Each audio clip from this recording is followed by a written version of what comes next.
Puluhan ton sampah memenuhi sepanjang pantai Kuta Bali. Ironis, sektor wisata yang menjadi sumber pencarian utama justru menjadi salah satu penyumbang sampah terbesar. Dan Kabupaten Kelungkung membuat inovasi pelet sampah menarik perhatian dari jajaran Dewan Pertimbangan Presiden atau Wantimpres.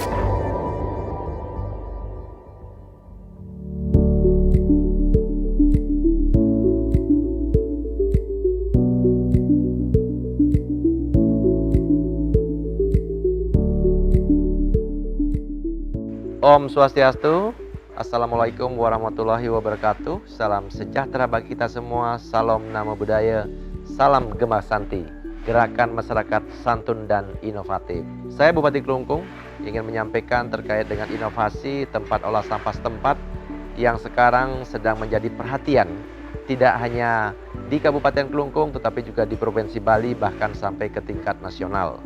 Saya sampaikan bahwa di awal saya menjabat, masalah yang paling berat yang setiap hari saya mengalami tekanan adalah masalah sampah. Karena pada saat itu situasi TPA sedang mengalami overload, sedang penuh, bahkan pada saat itu TPA kita seperti gunung meletus.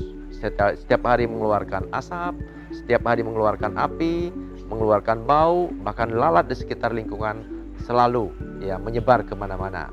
Nah, oleh sebab itu saya membuat inovasi menyelesaikan masalah sampah tersebut.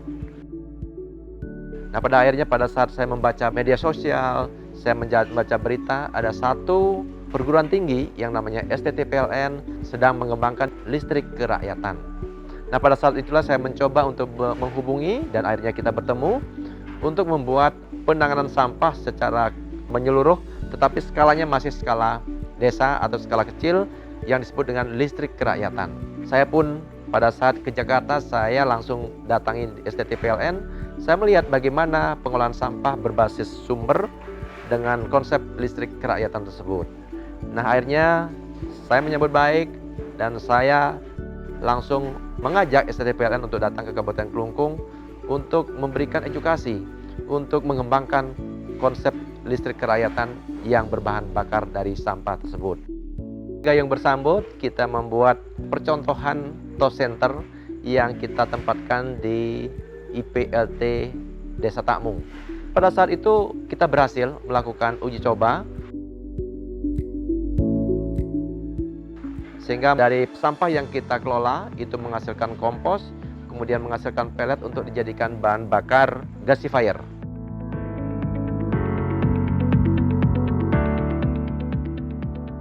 Dan kita kembangkan lebih lanjut di TPA yang sudah kita miliki, dan TPA pada saat itu kita langsung ubah menjadi TOS Gemah Santi, tempat olah sampah setempat dengan konsep gerakan masyarakat santun dan inovatif. TOS yang kita kembangkan ini ternyata mendapatkan respon yang luar biasa dari pihak-pihak yang terkait, pertama dari Indonesia Power, PLN, dan juga para pengusaha BUMD maupun BUMN untuk membantu dengan CSR sehingga pengembangan TOS ini benar-benar berkembang pesat. Nah, sehingga pada saat itu kita mengikuti lomba inovasi yang disebut dengan Sinofik. Tempat olah sampah setempat ini pada lomba Sinofik tersebut masuk ke top 40. Kita mendapatkan DID, dana insentif daerah sekitar 4,5 miliar, dan saya berkomitmen TOS ini tidak berhenti hanya seperti apa yang saya paparkan pada saat itu. Nah, janji itu saya wujudkan sehingga DID yang kita dapatkan kita kembangkan dalam bentuk bangunan yang cukup besar seperti ini, bahkan tahun depan akan saya tambah lagi, sehingga pada saat itu TOS hanya mampu mengolah sampah 1 truk saja, karena itu sudah berhasil inovasi yang kita lakukan. Maka sekarang di Kabupaten Kelungkung TOS Center ini mampu menyelesaikan masalah sampah sekitar 27 truk yang merupakan produksi sampah kota dan sampah pasar. Nah, terus apa yang dikembangkan lebih lanjut di tempat ini? Kalau dulu alatnya cuma 1-2, tenaganya cuma sekitar 15. Dan sekarang tenaga yang kita gunakan di sini sekitar 70 orang. Dan sebagian besar dari warga sekitar yang kebetulan warga miskin. Kemudian alat-alat pun yang kita gunakan lumayan banyak. Dan perkembangan yang lebih menarik adalah TOS Center yang kita kelola ini menjadi perhatian dari Asosiasi Pengusaha Sampah Indonesia. Sehingga sekarang kita bekerja sama dengan APSI, Asosiasi Pengusaha Sampah Indonesia. Sampah yang dulunya kita ambil dari rumah tangga, tidak dipilah. Sekarang dengan kerjasama dengan APSI, maka sampah itu sudah dipilah dari sumber. Dan ketaatan masyarakat untuk memilah sampah dari sumber sekarang sudah menyentuh angka 70% lebih. Ya, dan ini terus kita tingkatkan agar nantinya sampah yang masuk ke tow center ini benar-benar sampah yang sudah terpilah, sehingga petugasnya tidak begitu berat lagi memilah sampah. Nah tentu, apa yang kami lakukan ini tidak semudah apa yang dibayangkan. Di awal kami mengajak masyarakat untuk memilah sampah dari rumah, memerlukan tantangan yang luar biasa. Saya harus tiap pagi jam 6 sudah naik truk sampah. Saya harus menggunakan pengeras suara. Saya masuk ke rumah-rumah memberikan edukasi. Dan itu saya lakukan secara konsisten, secara terus-menerus. Nah, sehingga ketaatan masyarakat untuk memilah sampah dari rumah semakin bagus. Kami tentu dari pemerintah daerah, karena pemerintah daerah kan tidak mungkin ikut berbisnis. Sampah plastik yang sudah dipilah, nanti akan dipilah lebih bagus oleh koperasi, sehingga nanti APSI menunjuk sebuah badan usaha, terjadi B2B, business to business di tempat ini yang tentunya tidak menyalahi aturan atau regulasi yang ada. Kemudian dari pupuk kompos yang dihasilkan ini juga kita sudah melakukan uji coba. Varietas kedelai, varietas padi, ya kita lakukan denplot di sawah yang sudah disiapkan. Kebetulan sawah ini milik Provinsi Bali. Kita demplot dengan perlakuan yang berbeda dan varietas yang sama. Ternyata pupuk kompos yang kita hasilkan di sini tidak kalah dengan pupuk-pupuk yang lain, terutama pupuk kimia. Hasilnya bahkan pupuk kompos yang kita gunakan ini hasilnya lebih banyak hasil panennya atau produksinya dibandingkan pupuk kimia. Sehingga dengan hasil uji coba tersebut, saya sudah mengumpulkan petani, mengumpulkan subak, dan kita sudah membuat konsep di mana tempat tow center ini akan kita kembangkan menjadi kawasan organik. Nah, proses itu sedang kami jalankan, di mana sekarang sampah yang masuk ini kita sedang kembangkan untuk membuat pupuk kompos sebanyak-banyaknya. Di tempat ini ada sekitar 60 hektar sawah, minimal nanti 50%-nya kita bisa kembangkan menjadi kawasan organik secara perlahan, sehingga petani nanti bisa mendapatkan pupuk gratis dari tempat ini. Nah, tentu inovasi ini akan terus kami kembangkan, sehingga pada akhirnya Kabupaten Kelungkung seluruh sampah yang ada di kota itu bisa kita selesaikan. Terus gimana dengan sampah di desa?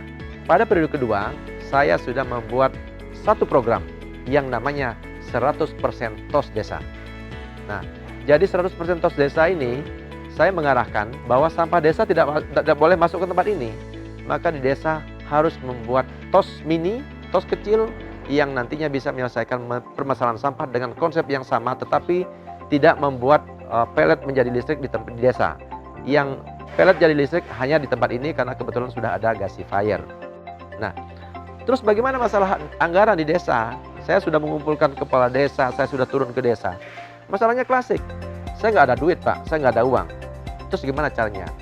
Dengan kewenangan yang saya miliki, maka dana desa, ya, yang kita alokasikan ke desa yang bersumber dari APBD, selain untuk siltap, maka saya berubah peraturan Bupati tersebut, di mana dana alokasi desa yang sisa daripada siltap hanya digunakan untuk menuntaskan kemiskinan dan menangani masalah sampah.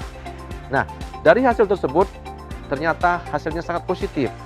Sekarang dari 53 desa yang ada, ternyata sudah 32 desa yang mempunyai TOS di masing-masing desa.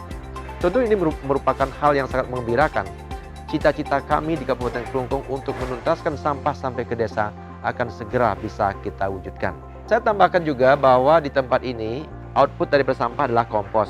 Sehingga di sini ada pengembangan baru di bawah kendali Ketua Tim Penggerak PKK Kabupaten Kelungkung membuat namanya kebun bibit atau kebun PKK di tempat ini. Sehingga kebun bibit yang dibuat menggunakan kompos yang ada di sini. Nah, dari kebun bibit inilah bibit-bibit cabai, tomat dan lain sebagainya yang disebut dengan hatinya PKK itu semua ditransfer atau dikirim, digratiskan kepada desa. Tidak hanya itu, kebun-kebun yang kita miliki di Kabupaten Kelungkung, baik itu di jalan, baik itu di kantoran, itu semua ya kebun bibit ada di sini, komposnya dari sini, sehingga efisiensi yang kita dapatkan dari TOS Center ini, pertama dari bibit tanaman, kita tidak pernah membeli tanaman lagi karena kita sudah punya kebun bibit, bahkan bibit tanaman pun kita bisa membuat pembibitan di tempat. Yang kedua, kompos yang kita gunakan juga kita gratiskan. Nah, hitung-hitung kalau selama ini di rumah dinas saya saja biasanya 1 tahun itu sekitar 40 sampai 60 juta itu untuk pemeliharaan tanaman, untuk membeli tanaman. Sekarang 0 ya.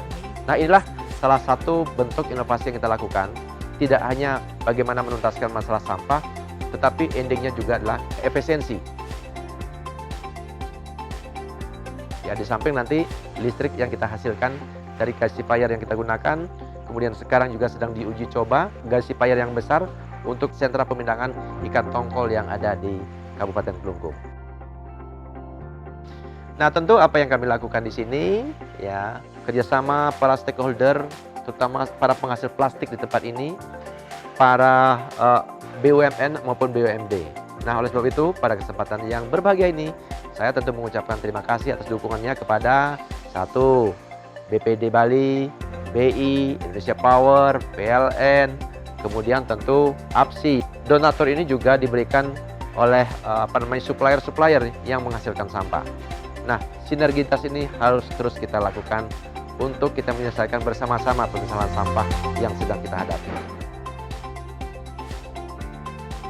Nah, tentu kita tidak boleh berhenti sampai di sini.